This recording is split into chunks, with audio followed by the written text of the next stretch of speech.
Bom, é bom me apresentar mesmo, porque eu acho que a maioria do pessoal aqui eu já não conheço mais, né? Ele é o seminarista da igreja.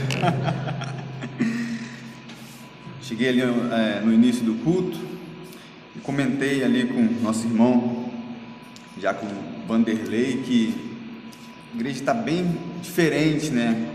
E não tem tanto tempo que eu não venho aqui, né? Pelo contrário, né? Eu estou sempre aqui.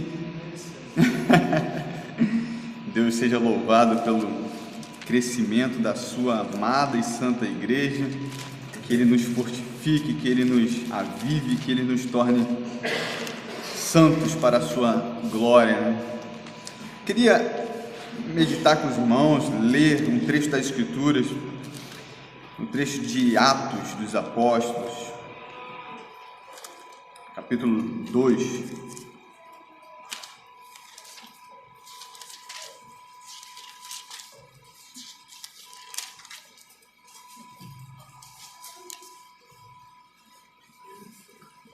A gente vai ler os versos do número 42 ao 47.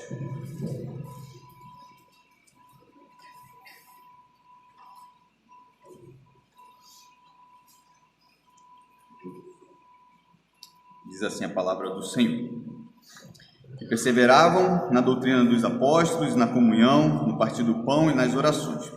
Em cada alma havia temor, e muitos prodígios e sinais eram feitos por intermédio dos apóstolos. Todos os que creram estavam juntos e tinham tudo em comum. Vendiam suas propriedades e bens, distribuindo o produto entre todos, à medida que alguém tinha necessidade. Diariamente perseveravam unânimes no templo, partiam pão de casa em casa e tomavam suas refeições com alegria e singeleza de coração, louvando a Deus e contando com a simpatia de todo o povo. Enquanto isso, acrescentava-lhes o Senhor, dia a dia, os que iam sendo salvos. É uma grande preocupação nossa, e principalmente no século que a gente vive, questões relacionadas ao avivamento.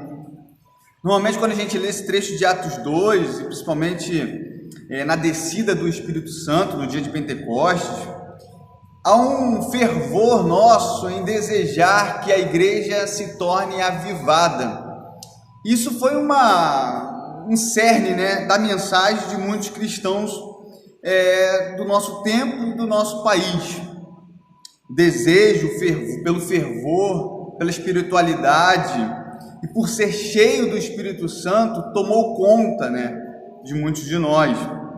Uma motivação que é fiel, uma motivação que é coerente, que é correta. Porém, quando a gente vê isso em acordo com as Escrituras Sagradas, em acordo com o que a Palavra de Deus dá direcionamento para nós, do que é ser cheio do Espírito Santo, do que é ser avivado e do que é pedir esse avivamento ao Senhor, a gente acaba vendo questões que são antagônicas ao procedimento de muitos de nossos irmãos.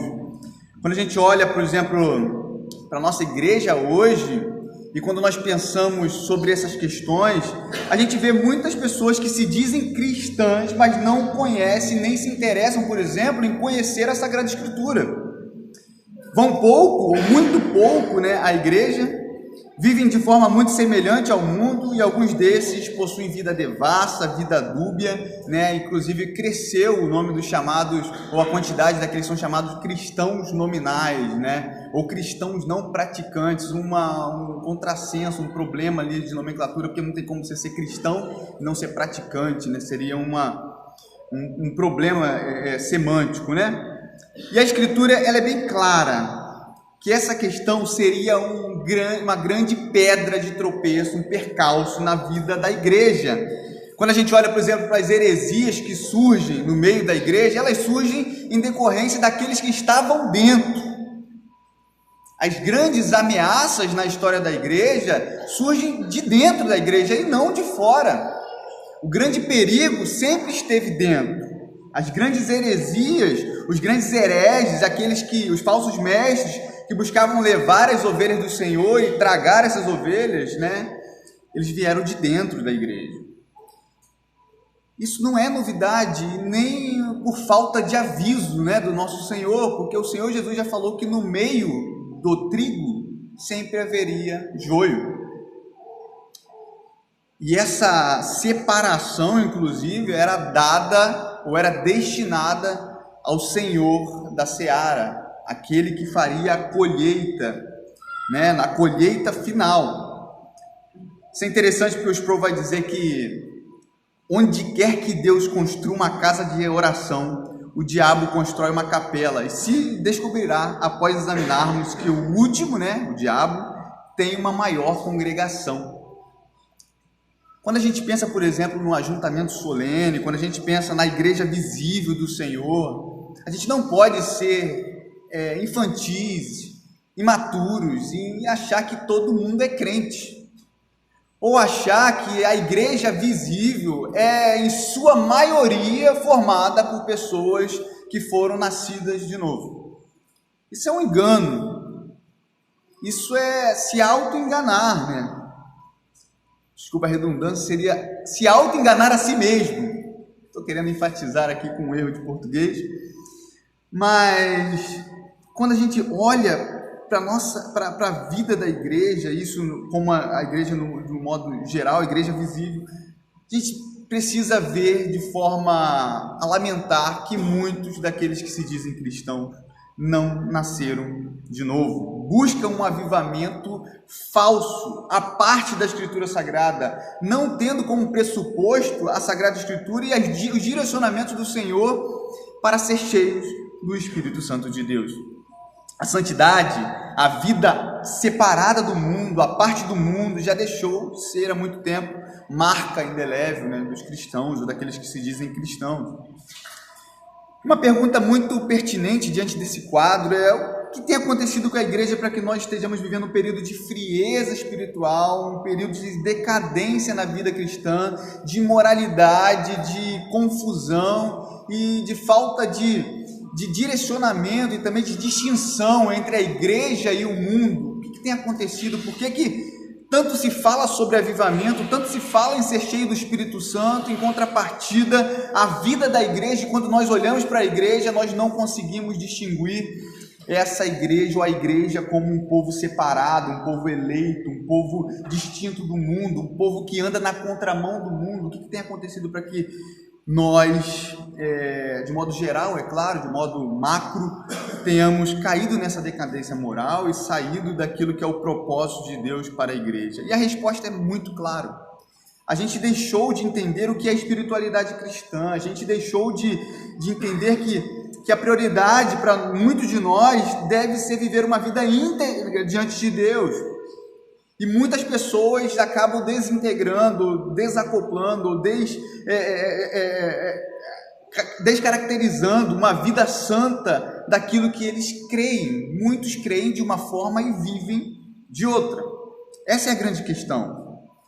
Para muitos de nós é muito normal ter um pensamento acerca de alguma coisa e viver de uma outra forma. E se nos perguntam acerca das doutrinas e sobre o que nós cremos, talvez se der uma prova para aquele indivíduo, ele vai ter uma nota, inclusive, melhor que muitos de nós. Mas quando olhamos para a vida daquela pessoa, não é condizente com que a sua mente, né, concatena acerca das doutrinas cristãs, e muitos daqueles que se dizem, inclusive, reformados. Alguns vão dizer que uma coisa é a espiritualidade, outra coisa é a nossa mente. Isso é um erro crasso. Separar o que a gente vive, a vida com Deus, a espiritualidade cristã, daquilo que a gente crê. Sempre esteve unido o crer do praticar, o crer do viver, o crer do ser. Separar isso é um erro muito grande. Outros vão dizer que o problema é o excesso de teologia, ou a letra que mata, ou a própria religião, aqueles anti-religião, né, ou aqueles que são contra a religião.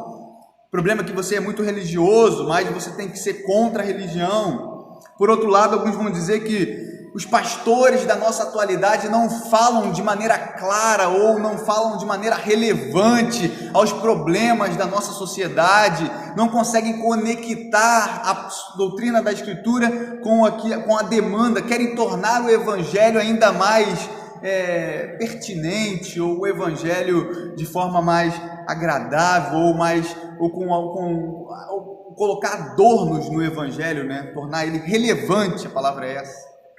O que seria, o que precisaria para colocar no evangelho para que ele se torne relevante? Uma pergunta que eu sempre faço, né? Para que ele se torne ainda mais relevante do que ele já é. E a grande questão é que nós, um país onde a sua maioria é cristão protestante, estamos inchados, mas não temos crescido. Eu faço esse paralelo com aquilo que eu disse no início aqui, né? De ver o crescimento da igreja. Eu louvo a Deus porque o crescimento da igreja que eu vejo aqui é o crescimento produzido pelo Espírito Santo. É aquilo que o texto aqui diz lá no versículo 47, né? Enquanto acrescentava-lhe o Senhor dia a dia os que iam sendo salvos. Esse crescimento aqui, que é produzido pelo Espírito Santo de Deus, é muito diferente de inchaço. Vem, pode vir. Não, a gente dá um jeito, a gente resolve aqui, né? E a igreja vai enchendo, a gente vai botando gente na igreja, ó, a porta larga, pode vir. São coisas totalmente distintas, né? E na maior parte estão mortos nos seus delitos e pecados, e os que são crentes estão como mortos, dormindo, né? A igreja necessita de um avivamento, e esse avivamento verdadeiro, vindo do Senhor, produzido pelo Espírito Santo de Deus, produzido pelo Senhor Jesus, pela obra vicária do Senhor Jesus na cruz. Quando a gente fala ainda sobre avivamento, as coisas pioram, essa confusão, e acaba havendo uma confusão de termos. A gente precisa desse avivamento de acordo com a palavra de Deus. E quando a gente olha para o texto, fica ainda mais claro que o relato, né, de como viviam os primeiros cristãos, da vida dos primeiros cristãos, da igreja apostólica, a coisa é bem diferente do que a gente vê hoje. E o que nos torna atento à descida do Espírito Santo, no capítulo 2 de Atos, é que a descida do Espírito Santo no dia de Pentecoste é totalmente ligado à palavra de Deus. A palavra de Deus atua, ou o Espírito Santo de Deus atua por meio da sua palavra. A palavra que produz o avivamento e o crescimento da igreja. A palavra pregada pelo apóstolo Pedro aqui, ao elucidar questões sobre a descida do Espírito Santo e como que isso condizia com a pregação dos profetas, mostra muito claramente que a atuação do Espírito não está à parte da atuação da palavra. Muito pelo contrário, onde há a palavra, ali há o Espírito Santo de Deus. E todos os 3.000, né, que a gente vê aqui no contexto, que ouviram a pregação de Pedro e falou sobre o cumprimento da promessa de Joel, acerca da descida do Espírito, falou sobre a morte de Cristo, que havia sido morto por intermédio dos desígnios de Deus, dos decretos de Deus, mas também pela maldade do próprio povo. Falou sobre a ressurreição de Cristo, pelo fato de que Jesus era o Cristo, o Messias enviado, descendente de Davi, que assentaria no seu trono eternamente, que ele é aquele que não morreu, diferente de Davi. Davi não estava falando de si mesmo, mas estava falando de outro, eterno, perfeito, imaculado, de um rei pleno. E os seus milagres, os milagres de Cristo, testemunhavam da autenticidade da sua obra. Aquele que havia morrido, não somente pelo decreto do Senhor, mas também pela maldade daquele povo, era o Messias, era o Cristo esperado. E a descida do Espírito Santo de Deus é o cumprimento de todas as promessas feitas no Antigo Testamento.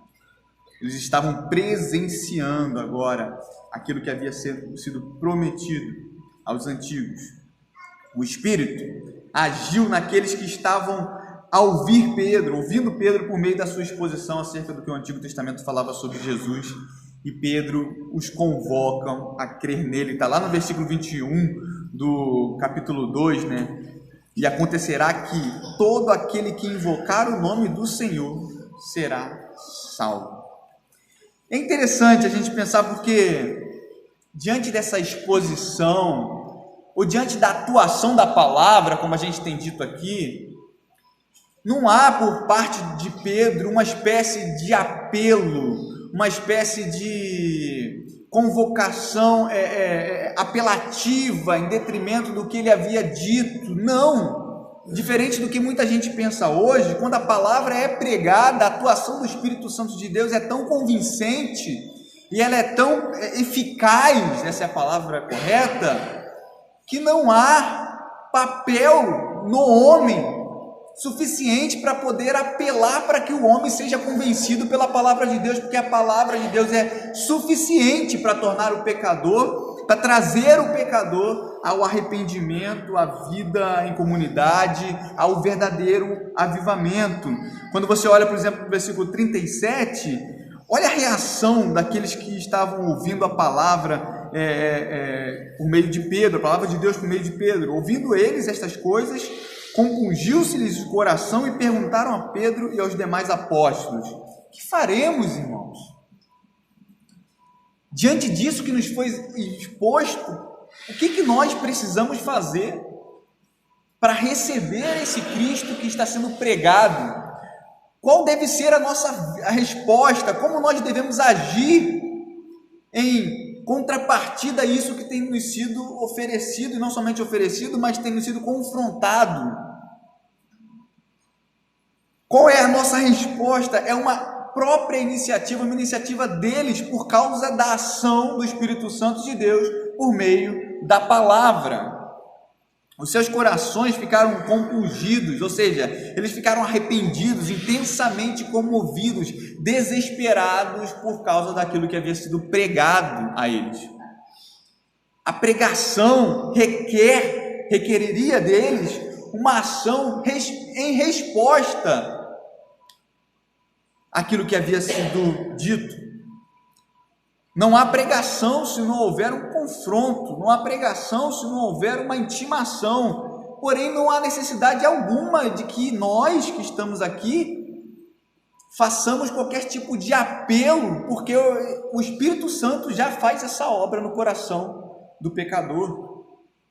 É Ele quem traz, é Ele que coloca no coração esse sentimento, esse espírito de arrependimento, de comoção, de desespero por causa dos seus pecados, e requer uma resposta em detrimento disso. Aí sim Pedro chama ao arrependimento aqueles que são batizados e recebem o Senhor, oferece o arrependimento, chama o arrependimento e fala que precisam ser batizados e receberem o Senhor. E nesse texto que a gente leu, quando fala, a Sociedade Bíblica até coloca aqui como título como viviam os convertidos, no versículo 42 ou 47 que a gente leu, é fundamental a gente entender ou enxergar a importância da proclamação do Evangelho, que o texto, já foi lido, já nos dá indício ao relatar como aqueles cristãos viviam em momento pós-conversão. Não é somente, tudo bem, eu recebi o Evangelho, eu creio nesse Jesus, eu acredito nisso, tudo que você está me dizendo, eu sei que isso é importante, mas a partir de agora eu vivo a minha vida do jeito que eu quiser. Não, isso não é Evangelho. Um verdadeiro convertido é aquele que não desacopla a sua vida daquilo que você crê. Ok, eu entendi, e agora? O que eu faço? Receba o Senhor, se arrependa dos seus pecados, seja batizado e receba o Senhor. Parou por aí então? Não. Agora vocês precisam viver a vida em conformidade àquilo que vocês dizem crer. Versículo 42 a 47 é uma prova real de que a atuação do Espírito Santo na vida da igreja muda todo os nossos relacionamentos, todo o nosso ser, de forma íntegra, de forma perfeita. E por isso não há lugar para a vida dúbia diante do povo de Deus, diante do Senhor, no meio do povo de Deus, diante do Senhor. A primeira questão aí, primeiro verso, versículo 42, e perseveravam na doutrina dos apóstolos, na comunhão, no partir do pão e nas orações. essa primeira cláusula, né? Perseveravam na doutrina. Não está por aqui, não está aqui por acaso. O autor inspirado não colocou essa cláusula aqui em primeiro plano por acaso. Ele está querendo mostrar que a maior ocupação daqueles que viviam uma vida piedosa em Cristo Jesus era permanecer, era perseverar na doutrina dos apóstolos. Ou seja, a maior ocupação dos novos crentes era conhecer a Deus por meio da exposição da Escritura, de acordo com a base, o alicerce estabelecido pelos apóstolos inspirados pelo Senhor.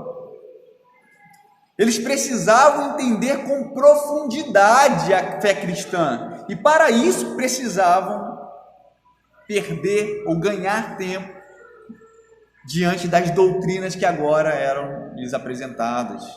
Muitos judeus de vários locais, muitas dúvidas: o que devemos fazer, o que não devemos fazer, o que continua, o que não continua, o que prossegue, o que não prossegue, como a gente enxerga agora, e a nossa fé, e a nossa vida, como é que a gente resolve isso, e o sacrifício. São tantas coisas que eles precisavam meditar. Então o perseverar na doutrina era fundamental para que eles vivessem uma vida coerente com o Evangelho. Lembre-se que, além disso, né, pessoas de vários lugares, judeus de vários lugares, precisavam enxergar a Bíblia como escritura cristã, ver Cristo em toda a Escritura. É diferente quando eu abro o Antigo Testamento, faço uma exegese, porém não conecto com o restante da Escritura e não consigo enxergar o plano redentor de Deus em toda a Escritura. Isso não é um modo cristão de enxergar. Isso pode ser um modo exegético, gramatical, histórico, o que quer que seja, mas o modo cristão precisa olhar a cada ponto da Escritura dentro do plano redentor de Deus e linkar todos esses pontos. É enxergar o sacrifício de Cristo e a ação de Deus em toda a Escritura. Isso é fé cristã, isso é ser cristão, isso é entender a Bíblia como escritura cristã. Eles precisavam aprender isso, precisavam entender o Antigo Testamento da ótica cristã, tendo como pressuposto a obra de Cristo. E para isso, as suas reuniões pós-conversão precisavam ter como base o ensino da palavra de Deus. E agora eu trago aqui para a gente, né, que é impossível, seria impossível, até para eles e para nós, que a igreja crescesse, que a igreja amadurecesse na fé, que a igreja tivesse esse crescimento à luz da palavra, fosse cheia do Espírito Santo de Deus, se a palavra não ocupasse papel de proeminência, papel fundamental em suas reuniões. Não existe cristão cheio do Espírito Santo que não tenha profundo e diligente interesse pela Escritura, porque o mesmo Espírito que nos enche é o Espírito que inspirou a Sagrada Letra. Aquele que quer ser cheio do Espírito Santo de Deus precisa amar de todo o coração a sua palavra, porque é o mesmo Deus, é o Deus que nos enche, e Ele não nos enche de qualquer coisa, Ele nos enche da sua palavra. Ela é o primeiro lugar, ela deve ser o primeiro lugar para o crescimento de qualquer comunidade de fé. Não existe igreja cheia do Espírito se não se aplicar diligentemente e firmemente ao estudo da Sagrada Escritura. Então, quer ver uma igreja cristã verdadeira? Veja o quanto a palavra ocupa, qual o papel da palavra no culto, por exemplo, quanto tempo a palavra é destinada à palavra de Deus, né? Hoje a gente vê muitas igrejas com cânticos, 5 minutos, 10 minutos eu ia fazer, cometer até um pecado, falar de exposição, de meditação, não usar a meditação que você usa para qualquer coisa, né? Mas uma igreja que quer ser cheia do Espírito Santo de Deus, o púlpito é o centro, porque é a palavra que introduz. Eu até falo que a maioria dessas igrejas que se dizem evangélicos, né, 80% de música, 10% para pedir ofertas, que é importante, 5% para operação de milagres e outros 5% aí para essa chamada pregação, que normalmente não é pregação. Muitas pessoas falam assim: não me fale, Michael, de negócio de doutrina, não me fale de doutrina, que eu quero saber mesmo é de Jesus. Eu amo Jesus, mas doutrina não. Aí eu falo, como é que você consegue entender e saber de Jesus sem a doutrina, né? Parece que é um negócio meio que louco, né? Se fizer um exame ali, vai dar algum problema de cabeça. Porque não tem como você saber de Jesus e encontrar Jesus a parte da Escritura Sagrada. Muitas das pessoas falam, Michael, doutrina divide, mas o amor, ele une. Coisa linda, né, pastor? Frase de Instagram, né? Mas da Bíblia está longe. A gente não entende que a união do povo de Deus, a união dos novos crentes aqui, ela era provocada diretamente pela doutrina e para a doutrina. Qualquer comunhão que haja na igreja não pode ser a parte da doutrina, mas ela é provocada diretamente pela doutrina e para a doutrina. Não há como mantermos unidade se esta não proceder da palavra. É a palavra de Deus que nos une.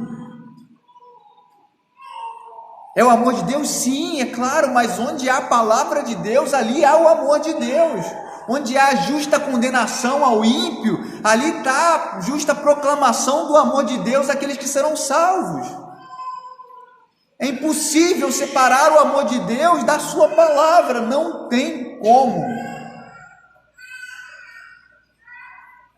Quando a gente olha para o nosso contexto, como é que a gente vai ver crentes de verdade neste modelo que a gente preza hoje, né, do meio geral, no modo geral, onde o culto não é, onde a palavra não é o centro do culto, onde o centro da vida das pessoas não é a Escritura Sagrada, e por isso não se preocupam em aprender a Bíblia, porque ela não serve para nada. Como é que a gente pensa isso, se não perseveram na doutrina, né? E o texto aqui do primeiro versículo, perseveravam na doutrina dos apóstolos e na comunhão e no partir do pão e nas orações. Você vê aqui que a questão da comunhão, do partir do pão e das orações, aqui a gente tem os elementos de culto, né? O partir do pão, você tem aqui na construção do grego um artigo definido, então você pode muito bem ligar ou linkar aqui a questão da celebração da ceia do Senhor, até porque você tem os elementos de culto aqui sendo colocados, orações, né? Pregação da palavra, comunhão e partir do pão. Você vê que essas coisas elas não são dissociadas, muito pelo contrário. Elas são associadas, elas são íntegras, elas são integrais. Esse é o problema daqueles que creem de uma forma e agem de outra. Eles até gostam de teologia, mas ao separar a vida, uma vida de oração, uma vida de comunhão, de uma vida de dedicação no estudo diligente da Escritura, estão desprezando a Deus e achando que podem entender a Escritura sem a ação do Espírito Santo. Isso é impossível. E é por isso que quando nós estudamos as Escrituras, a ação da oração precisa estar conjunta. É por isso que não há pregação da palavra sem o ajuntamento solene, porque a comunhão está junto. São coisas que não são separáveis, é uma coisa só, né? É o orare e o et labutare, né? É o você se devotar diante de Deus, pedindo que Ele intervenha e venha até nós, nos encha do seu Espírito, nos ilumine para que possamos compreender o texto, mas eu preciso suar a camisa para entender o texto, né? As duas coisas estão unidas, integradas. A celebração da ceia, a Escritura sendo vista, o alimento que o Senhor nos oferece e nos faz, né, e nos entrega, nos fortalecendo, nos alimentando, está ligado à palavra. É por isso que não há celebração de ceia sem pregação da palavra.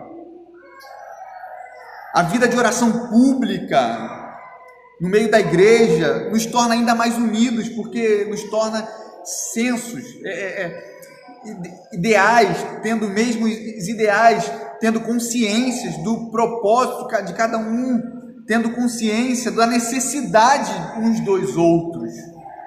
A oração nos une. Eles tinham alegria e perseverança na comunhão, em estarem juntos para se reunirem.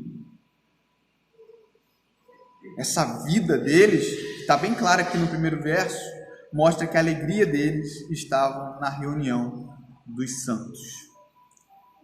Qual é o nosso sentimento, por exemplo? Eu não vou falar do domingo, vou falar do sábado, no dia que antecede ao dia do Senhor, né? Porque a gente sabe do dia do Senhor, mas qual é o nosso real sentimento no sábado? Com qual sentimento eu durmo no sábado à noite para o domingo de manhã?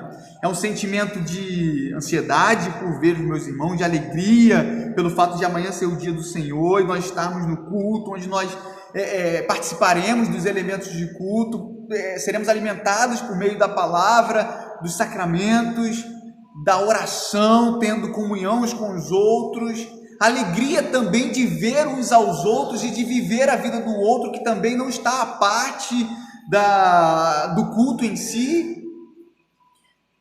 Qual é o nosso sentimento do sábado, né? A gente pensa em perseverar para que nós estejamos em oração diante da palavra de Deus, no momento de estudo das Escrituras.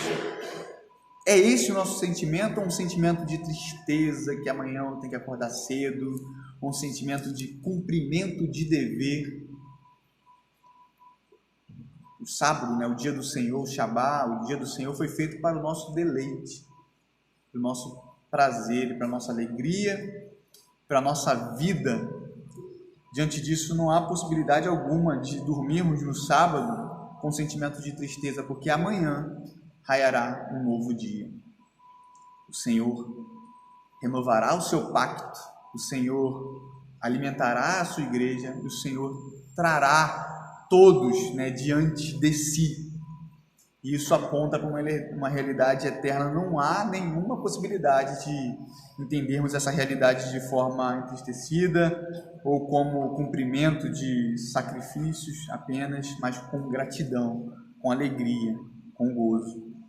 Versículo 43: em cada alma havia temor e muitos prodígios e sinais eram feitos por intermédios dos apóstolos, né? Agora você mostra como que estava o sentimento deles ali em relação a tudo que estava acontecendo. A primeira coisa que é dita é que havia temor neles, né? Mais uma palavra que a gente não entende, porque a gente acha que temor é apenas ter medo. Tudo bem que medo também está colocado dentro do contexto da palavra temor, mas aqui a ideia é que eles possuíam uma santa reverência, né?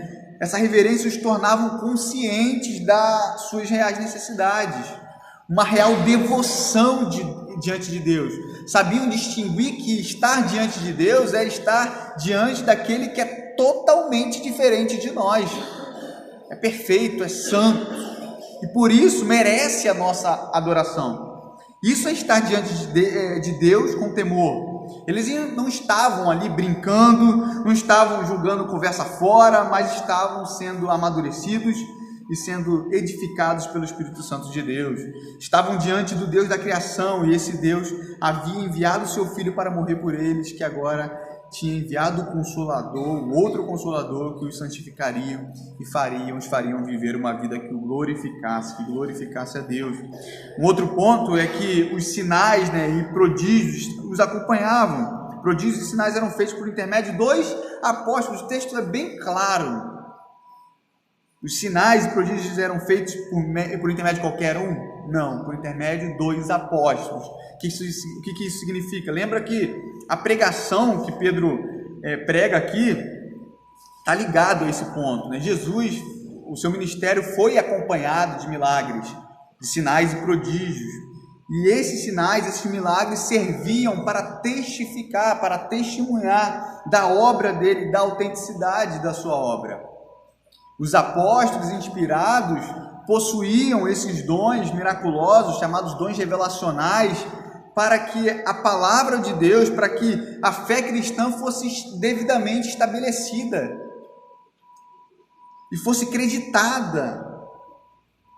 Após um período da fé cristã sendo já bem estabelecida, o cânon bíblico sendo estabelecido, a revelação de Deus sendo bem estabelecida, não há mais necessidades, e é por isso que a gente crê que os dons revelacionais cessaram.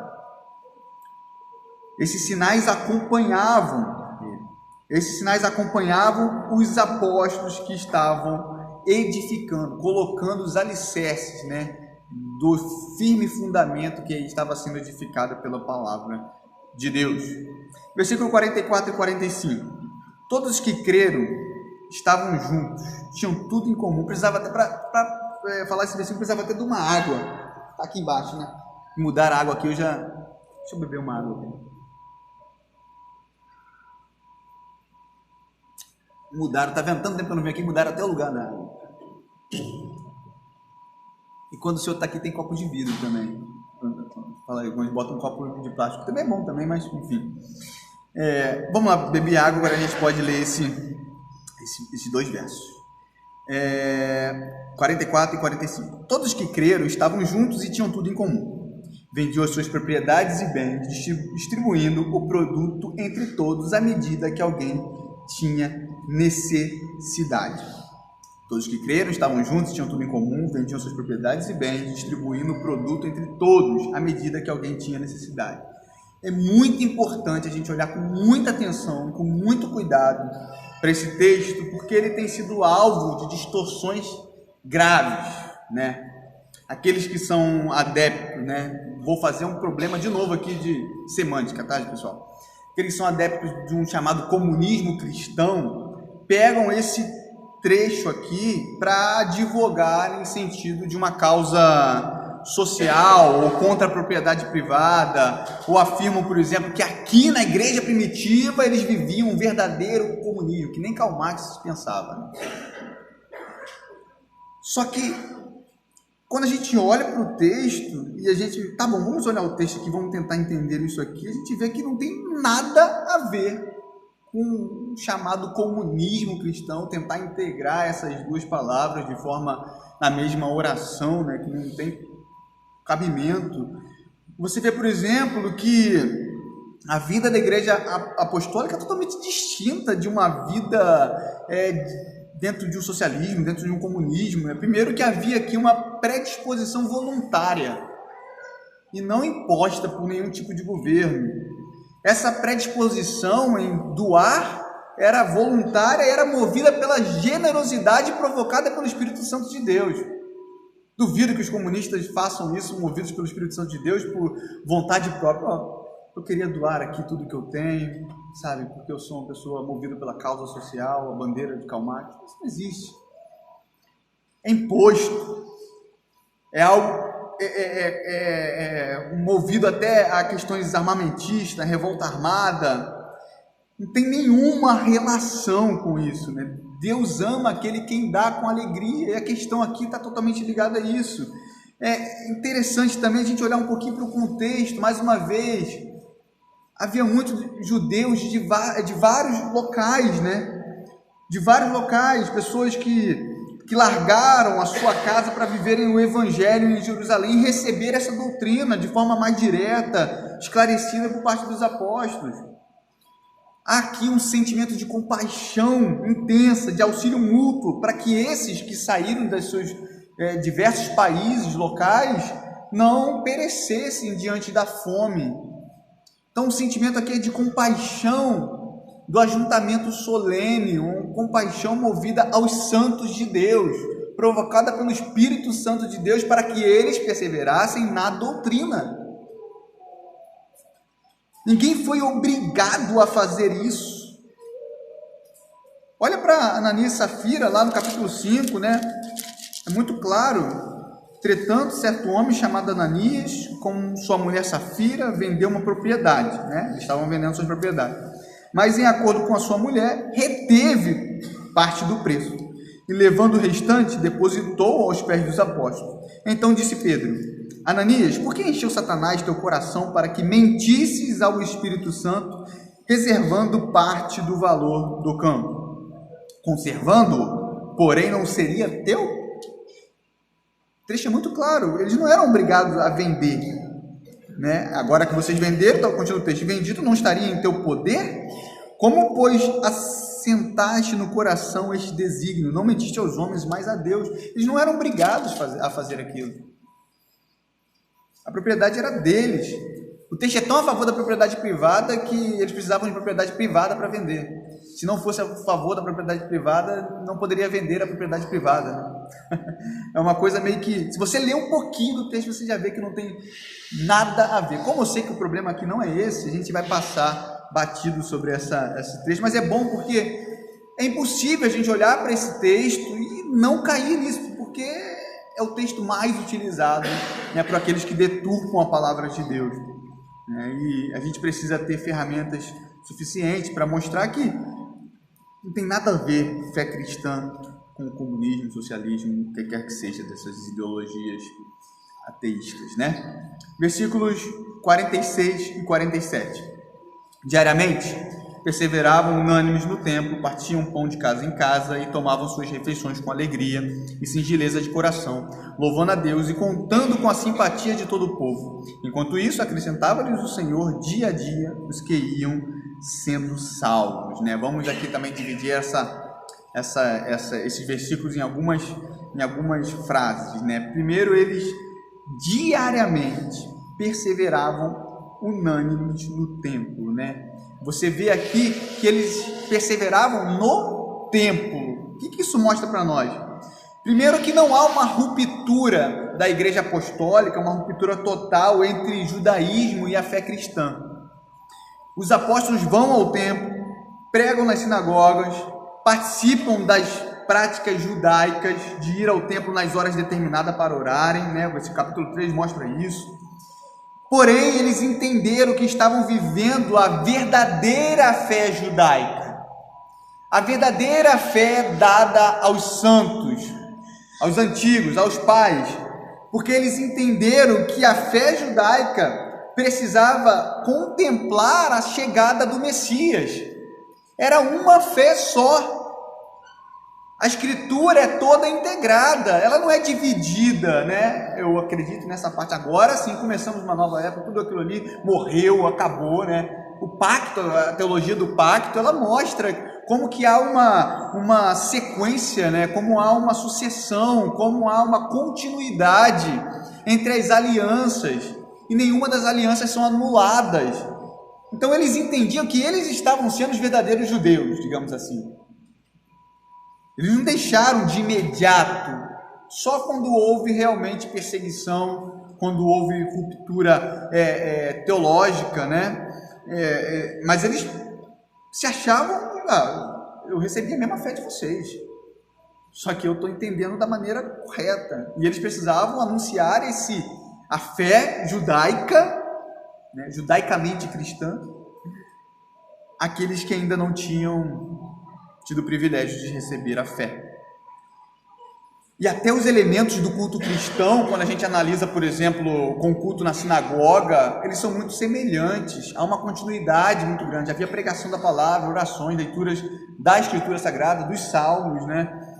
Você não vê uma ruptura de forma tão acentuada como as pessoas hoje querem mostrar.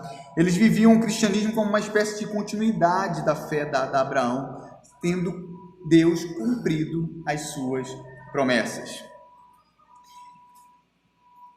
A próxima cláusula aqui é que eles partiam, agora sim, sem o artigo, partiam pão de casa em casa e tomavam as suas refeições com alegria e singeleza de coração, louvando a Deus.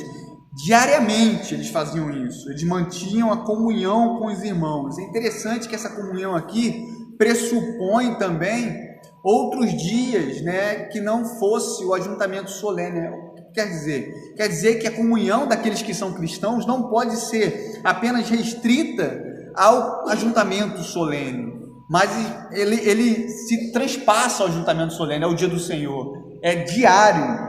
Eles tinham comunhão, como? Partindo o pão de casa em casa, tendo refeições, se alimentando junto, participando da vida do outro, tendo relacionamento íntimo, né, com o outro, famílias, né, era de casa em casa, e não somente em uma casa, mas havia essa preocupação de como que o outro estava vivendo, e dessa forma eles viviam de forma singela, singeleza de coração. O que significa isso? De forma simples, sem querer aparecer, sem querer se mostrar, sem querer se achar. Não, eles viviam de forma simples, uma vida sem luxos, com seus filhos, com suas famílias, com seus irmãos em Cristo, adorando e vivendo intensamente o Evangelho. Uma vida simples, sem extravagância, talvez até despercebidos, vivendo a fé de forma simples. Hoje a gente mudou esse conceito, né? A gente quer ser extravagante, não somente na fé, mas no nosso modo de se vestir, no nosso modo de falar, no nosso modo de enxergar. Enfim, a gente quer mudar todas as circunstâncias, mas a gente não entende que muitas vezes a fé cristã requererá de nós uma vida sem luxos, uma vida é o pai, a mãe, os seus filhos e a igreja, e ponto final. Não, mas o meu emprego é simples, a minha casa é simples. Glória a Deus por isso, porque tudo que nos dá é o Senhor da nossa salvação, e Ele nos dá para que nós possamos adorá-lo, para que nós possamos viver intensamente esse Evangelho, lembrando que a nossa morada não é nesta vida, mas nós estamos sendo conduzidos a um local totalmente perfeito, santo, e é lá que nossa mente deve estar sendo colocada. A terceira cláusula aqui é que eles contavam com a simpatia de todo o povo. É interessante porque também, né, é certo que quando nós pregarmos o Evangelho, seremos perseguidos, né? Paulo diz a Timóteo que aqueles que querem viver piedosamente em Cristo Jesus terão perseguições, passarão por perseguições, né? A perseguição, de alguma forma, é uma marca de um verdadeiro cristão, mas ninguém sai correndo atrás de perseguição, ninguém corre atrás de perseguição. Perseguição é uma coisa que vai vir naturalmente para o cristão, mas tem um outro lado da moeda, que a vida cristã verdadeira, na palavra, tendo como base, em primeiro lugar, a perseverança na doutrina, na comunhão, nas orações, no partir do pão, na vida em comunidade, também a parte da igreja, na casa um do outro, provocará em muitos a simpatia pelo povo de Deus, porque Deus usará o exemplo do seu povo para atrair novos eleitos à fé cristã. Como que esse povo vive diferente? Como que eles pensam diferente o dinheiro? Como que eles pensam... Não é possível que esses caras estão vendendo as suas propriedades para se ajudarem, mas como assim esses caras? O que está acontecendo com esses caras? Não é um sentimento natural, né? Pecaminoso, né? Natural, pecaminoso. Mas é um sentimento provocado por algo extraordinário. Esse algo extraordinário só pode ser o Espírito Santo de Deus. É por isso que é impossível esse ajuntamento sem o Espírito Santo de Deus, porque como seremos unidos, pessoas tão diferentes, com gostos diferentes, com predileções diferentes, com jeito diferente, criados de forma diferente, mas unidos pelo poder do Evangelho, pelo poder da palavra, porque o que nos une é a palavra de Deus. Se não fosse isso, nós não estaríamos aqui no domingo de manhã, ou na casa uns dos outros, ou compartilhando da vida, do pão, e das aflições e das alegrias uns dos outros, porque é o Espírito Santo de Deus que promove essa alegria, essa união, né? Isso é importante, porque às vezes a gente acha que ser cristão vai apenas atrair pessoas a nos perseguirem. Isso está certo, mas também atrairemos as pessoas pelo modo de viver a fé. Lembra de João 17, na oração sacerdotal, no versículo 22 e 23?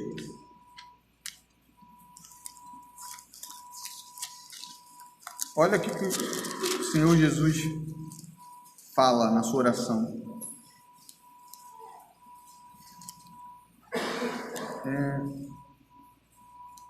22. Eu lhes tenho transmitido a glória que me tenho dado, para que sejam um como nós o somos, eu neles e tu em mim, a fim de que sejam aperfeiçoados na unidade, para que o mundo conheça que tu me enviastes e o amaste como também amaste a mim.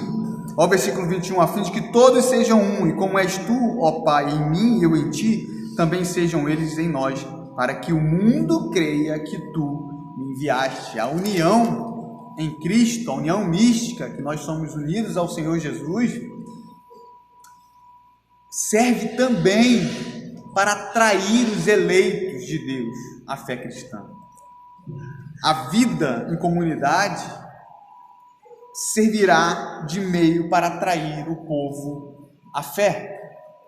O nosso proceder, o nosso modo de viver, muitas vezes contará com a simpatia do povo. E a última cláusula aqui é que enquanto havia tudo isso, enquanto estava acontecendo tudo isso, toda a ação do Espírito Santo de Deus, todo esse avivamento, acrescentava-lhes o Senhor dia a dia os que iam sendo salvos. O resultado é que Deus salvava pecadores por meio da palavra e no modo como eles exemplificavam a prática da fé cristã. A igreja crescia com o acréscimo do próprio Deus, não era eles, não eram as suas obras, era Deus que fazia a igreja crescer, era Deus que salvava, era Deus que trazia para si, e acrescentavam na igreja, dia a dia, os que iam sendo salvos, O crescimento era provocado pelo próprio Deus, por uma conversão genuína, e não por uma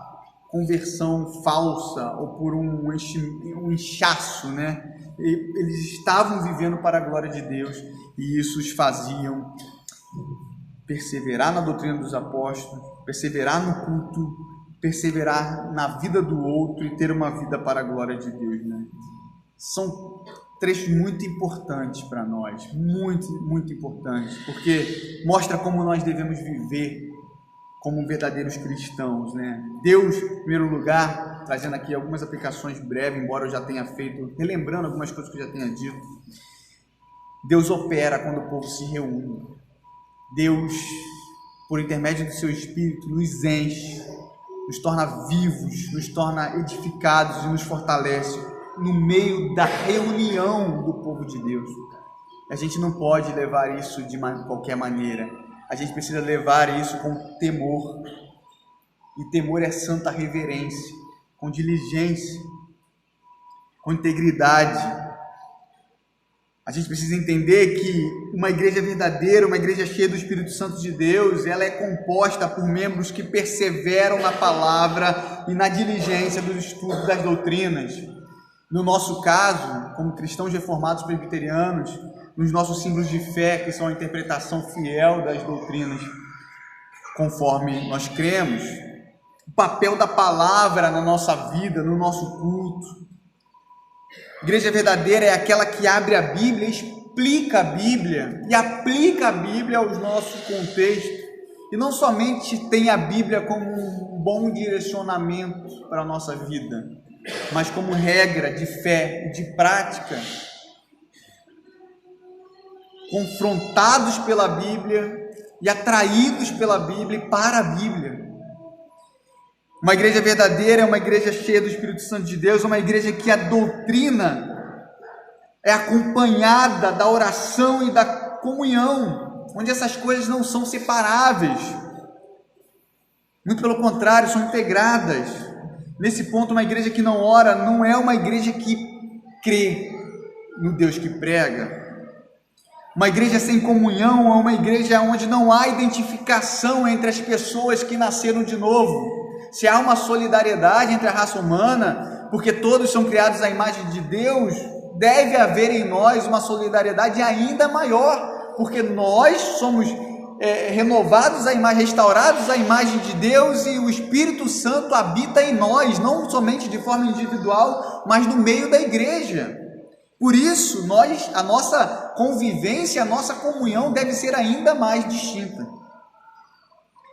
Uma igreja verdadeira, uma igreja cheia do Espírito Santo de Deus, é uma igreja generosa. É uma igreja que absteve-se dos seus ídolos, e alguns desses ídolos pode ser o nosso dinheiro. Uma igreja que é cheia do Espírito Santo de Deus é uma igreja que está disposta a tirar os seus bens ou a doar os seus bens, ou talvez a viver uma vida ainda mais simples por causa de alguém que esteja passando fome, necessidade dentro da nossa comunhão. Uma igreja verdadeira, cheia do Espírito Santo de Deus, que abstém-se dos ídolos e do dinheiro como ídolo, é uma igreja que coloca a pregação da palavra e a obra de Deus em primeiro lugar. E nesse ponto, a gente vai precisar muitas vezes viver uma vida singela, né? Lembre-se do caso de Zaqueu, né? Lucas 19, versículos de 8 a 10, quando ele ali, quando o Senhor anuncia, né, a sua chegada na sua casa, e ele fala que ele vai devolver todo aquele dinheiro que ele havia roubado. Aí o Senhor Jesus fala o quê? Hoje chegou salvação a esta casa. Foi porque ele deu dinheiro? Não, foi porque agora o coração dele não está mais preso aos seus ídolos, né? E muitas vezes o modo como nós lidamos com o dinheiro mostra um coração corrupto à parte de Deus.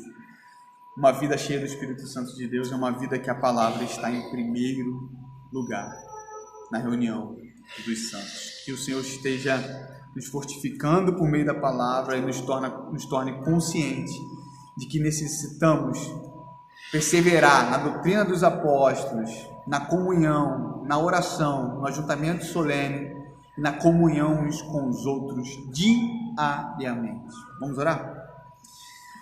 Senhor, nós te louvamos, ó Pai, pela tua palavra pregada, que em primeiro lugar mudou o meu coração, transformou a minha vida, me tornou consciente, Pai, dos meus deveres diante de ti.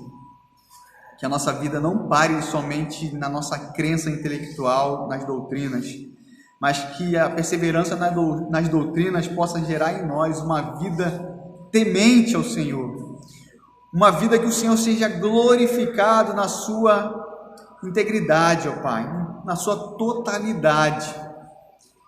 Nós pedimos, Senhor Deus, pela nossa igreja, pelas nossas igrejas, que nós verdadeiramente estejamos em comunhão uns com os outros, provocado pela sua palavra, que não estejamos vivendo um inchaço, mas estejamos vivendo um crescimento provocado pelo Teu Espírito Santo, oriundo da Sua palavra, e o Senhor é quem está acrescentando aqueles que estão sendo salvos, ó Deus.